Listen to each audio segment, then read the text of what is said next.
আনহাতে D voter সম্পৰ্কে মোদীয়ে যিবিলাক কথা কৈছে সেয়া অমূলক বুলি অভিহিত কৰে তেওঁ।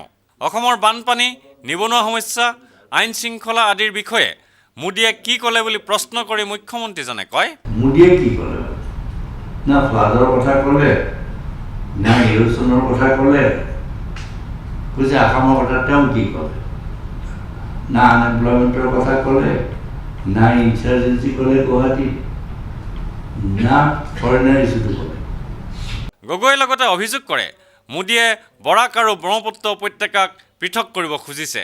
লগতে চাহ বনোৱাসকলৰ বিষয়েও মোদীয়ে অপপ্ৰচাৰত নামিছে বুলি অভিযোগ কৰি তেওঁ কয়, আজি তেওঁ কয় শিলচৰত কৈছে, তেওঁ অকল শিলচৰ বৰাক ভেলী ব্ৰহ্মপুত্ৰ ভেলীও ডিভাইড কৰিবলৈ বিচাৰিছে। এইটো তাইতকৈ আনফৰ্চুনেট কথা। টি গাৰ্ডেন ইয়াত আকৌ মনতো নপৰিলে। মই যেতিয়া টি গাৰ্ডেনৰ কথা ক'লোঁ তাত মনত পৰিলে। টি গাৰ্ডেন ইয়াতে বেছি ব্ৰহ্মপুত্ৰ। আকৌ প্ৰশ্ন কৰে যে তোমালোকে কি কৰিলা? আচ্ছা তোমালোকৰ সময়ত কি কৰিলা?